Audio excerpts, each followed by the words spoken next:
10월 18일 화요일 새벽예배 본문의 말씀은 시편 33편 1절로 마지막 절 22절까지 말씀이 되겠습니다. 시편 33편의 말씀을 통해서 화요일에 주시는 하나님의 은혜를 함께 나누도록 하겠습니다. 대부분의 시편이 다윗의 저작이 많은데요. 오늘 이 시편 33편은 작자 미상입니다. 많은 학자들이 연구를 했는데 다윗이 썼다고 할 만한 단정 지을 만한 단서가 없기 때문에, 그리고 다른 단서도 주고 있지 않기 때문에 본문에서 작자 미상으로 분류를 합니다. 내용은 감사 찬양시에 해당이 되는데, 구체적인 내용은 뭐냐면, 전반적인 내용은 이스라엘 백성들이 국가적 위기를 당하는데, 그 국가적 위기에 처했을 때 하나님께서 도우시고 인도하시고 은혜를 베푸시는 것에 대한 감사 찬양의 내용이 줄을 이루고 있습니다.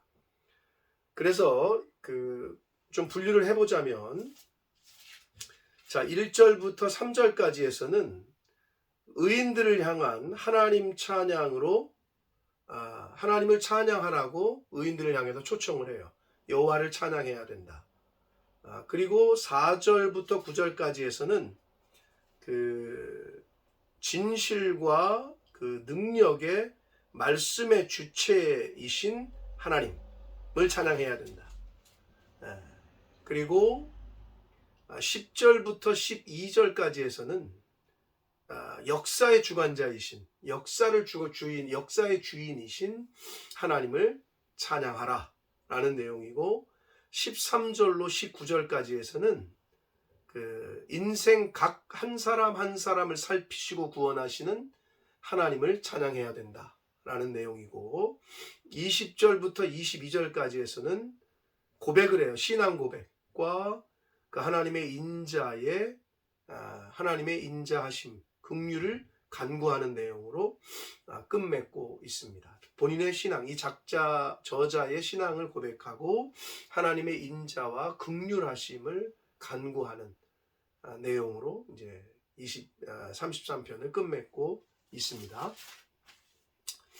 작자 미상이긴 하나 내용상 감사 찬양시이기 때문에 다윗의 다른 시편들과 거의 비슷하긴 하지만, 그럼에도 불구하고 약간 다른 면이 있습니다. 한 절씩 본문을 읽으면서 왜 우리가 어떤 부분을 하나님을 찬양해야 되는지에 대해서 함께 33편에서 주시는 말씀을 통해서 함께 은혜를 나누도록 하겠습니다. 1절입니다. 너희 의인들아 여호와를 즐거워하라. 여기서의 의인은 결국 하나님의 선민들, 오늘날로 말하면 저와 여러분 같은 예수 그리스도를 믿고 구원의 은혜를 받은 크리스찬들이라고 할 수 있겠죠. 여호와를 즐거워하고 찬송은 정직한 자들이 마땅히 행할 바다. 의인들아 여호와를 즐거워하라. 그리고 찬송은 정직한 자들이 마땅히 행할 바로다 그랬는데, 결국은 의인들 이퀄 정직한 자라는 거예요. 크리스찬들은, 구원받은 이들은, 하나님의 사람들은 정직한 자여야 된다는 거죠. 정결한 영, 정직한 영. 주일날도 말씀드렸습니다. 거짓의 아비는 마귀 사탄이기 때문에 하나님의 자녀들은, 성령은 정직의 영이거든요. 진실의 영이고 진리이고, 그렇기 때문에 여기서의 의인은 정직한 자들이라고 치환해서 도치해서 우리가 볼 수 있겠고, 하나님을 즐거워하고, 그리고 찬송, 크리스찬이라면, 하나님의 자녀들이라면 하나님께 영광을 돌리는, 그리고 찬양하는 것은 마땅히 행해야 될 일이라고 말씀합니다. 2절 봅니다. 수금으로 여호와께 감사하고 10줄 비파로 찬송할지어다 라고 말합니다.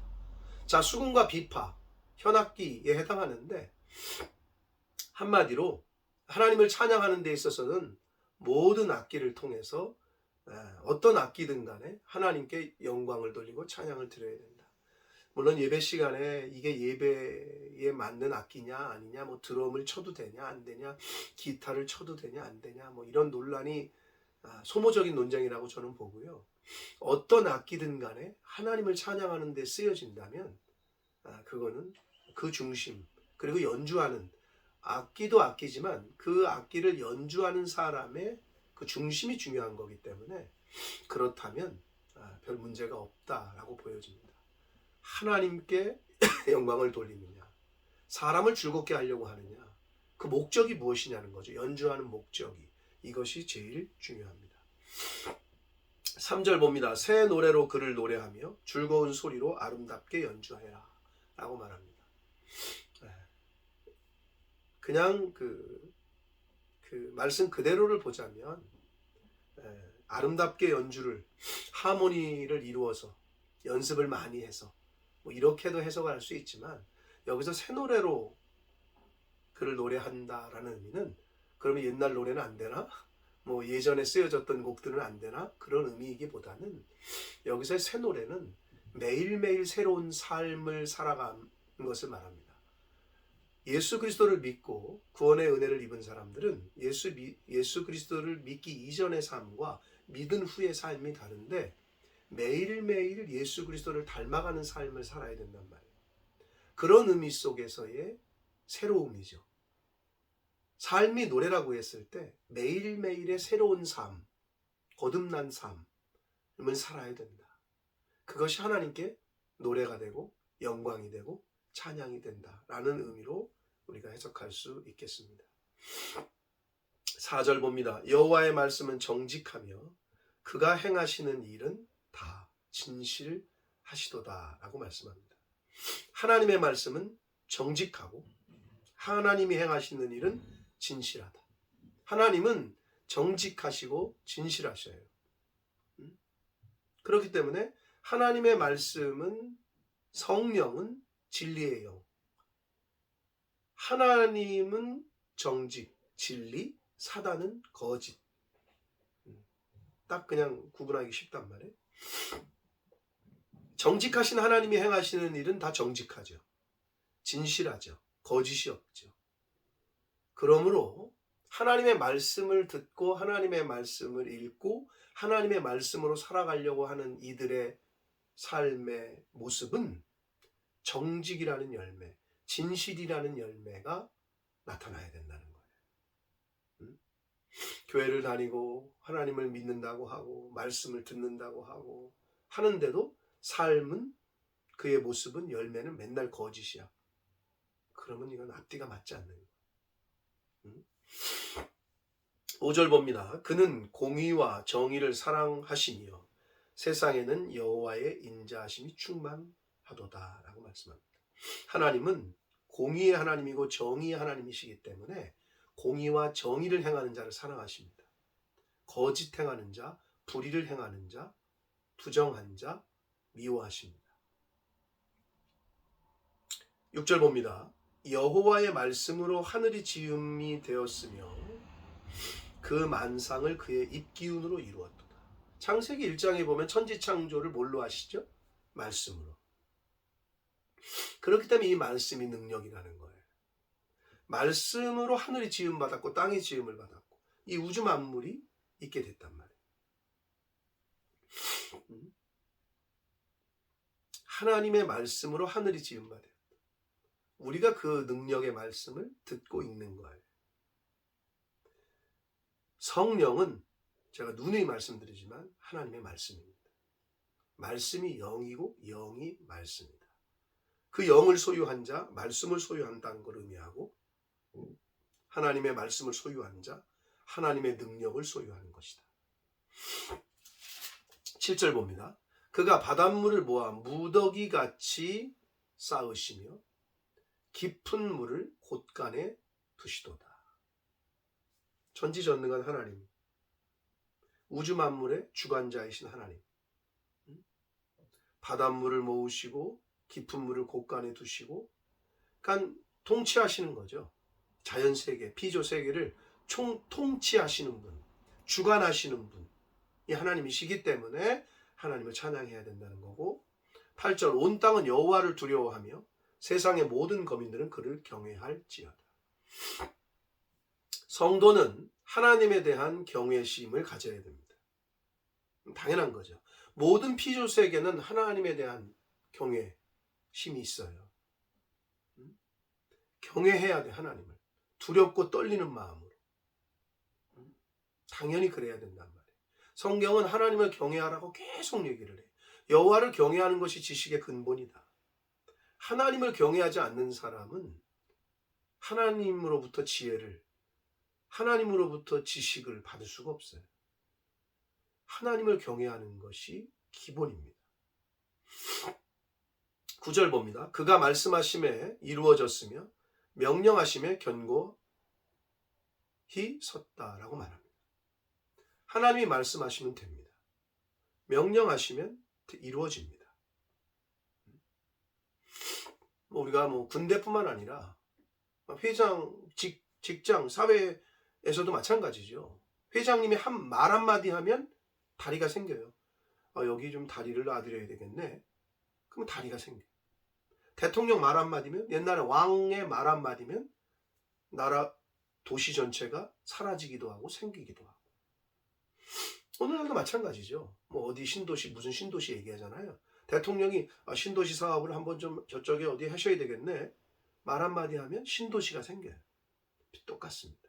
하나님이 말씀하시면 이루어집니다. 10절 봅니다. 여호와께서 나라들의 계획을 폐하시며 민족들의 사상을 무효하게 하신다.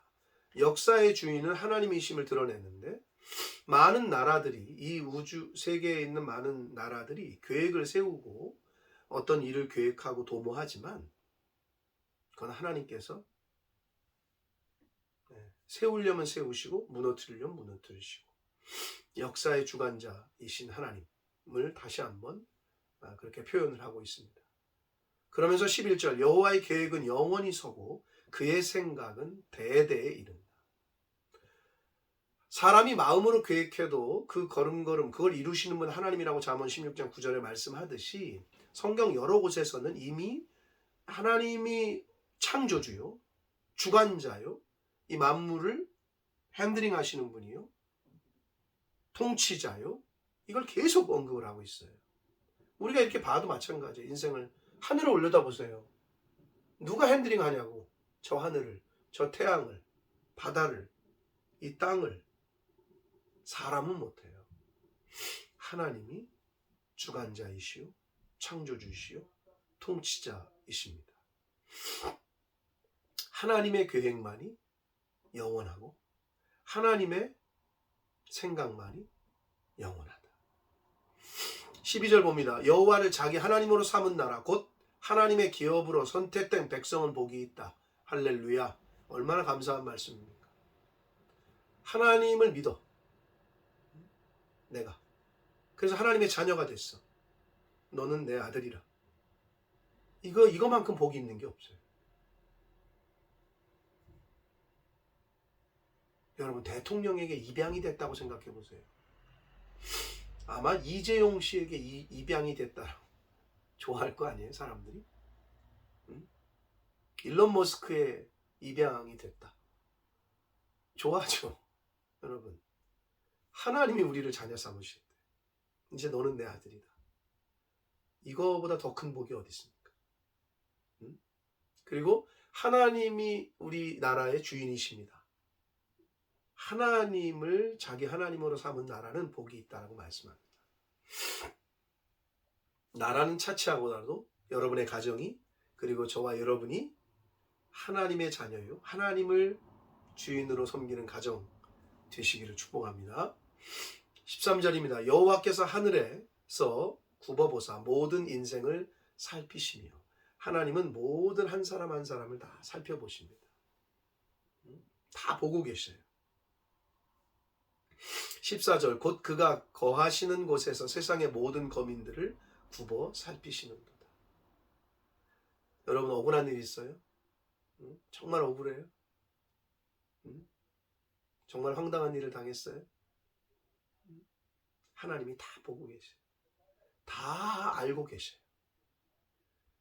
여러분이 말씀대로 살려고 하다가, 정직하게 살려고 하다가 고난을 당해요?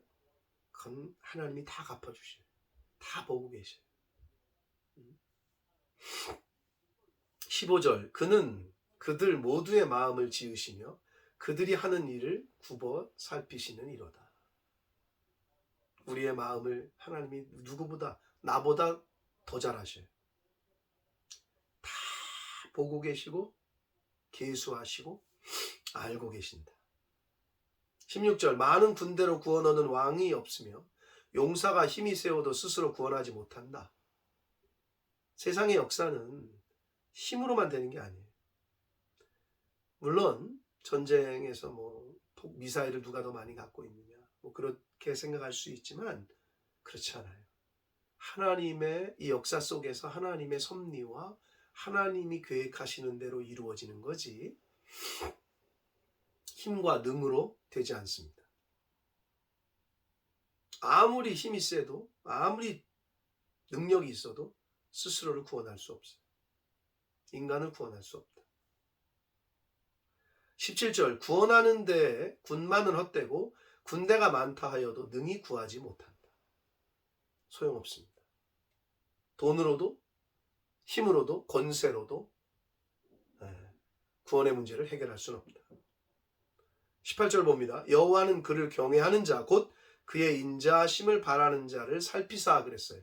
여기서 중요한 핵심이 뭐냐? 하나님을 경외한다라는 것은 그의 인자하심을 바라는 자예요. 즉 하나님을 경외, 두려워한다라는 의미 속에는 하나님의 사랑하심과 하나님의 긍휼하심을 소원하는 자예요. 같은 의미예요. 그렇기 때문에 하나님을 경외하는 자는 하나님의 인자하심과 하나님의 긍휼하심, 사랑하심을 소원하고 바라는 자다. 그러므로 하나님의 사랑과 긍휼을 바라고 소원하신다면 두렵고 떨리는 경외하는 자세를 가지셔야 된다. 그것이 중요합니다.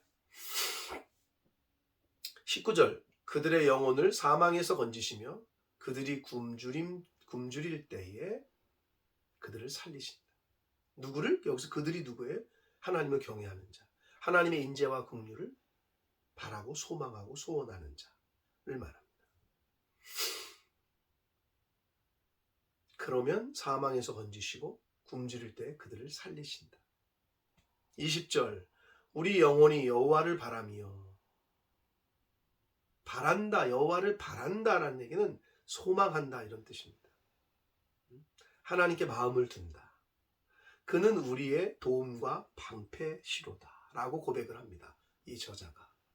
하나님이 우리의 방패시고 우리의 도움이시다. 21절 우리 마음이 그를 즐거워하며 우리가 그의 성호를 의지하였기 때문이로다. 하나님을 즐거워하시기를 축복합니다. 하나님의 말씀을 즐거워하시기를 축복합니다. 하나님의 이름을 의지하시기를, 여호와를 창조주를 의지하시기를. 사람 의지해봤자 소용없다는 거 여러분 인생 가운데 많이 경험하셨을 거예요.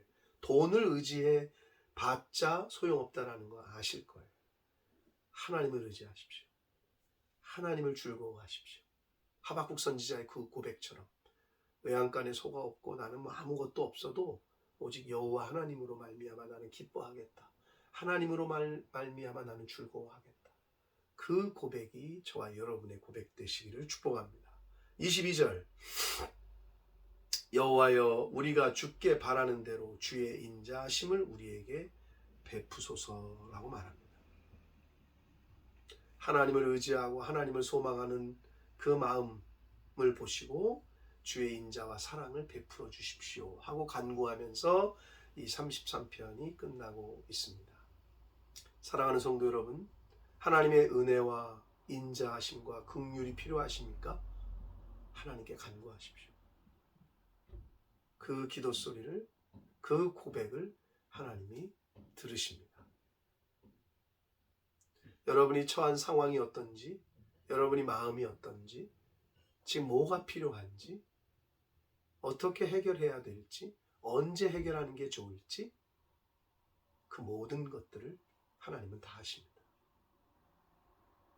그 하나님을 믿고 의지하시고 흔들리지 마시고 그 때를 기다리시고 소망하시고 그렇게 오늘을 사시고 하나님이 생명 주시는 날까지 그 믿음으로 살아가시는 저와 여러분이 되시기를 예수 그리스도 이름으로 축복합니다. 기도하겠습니다. 살아계신 하나님 아버지, 감사와 찬송과 영광을 올려드립니다.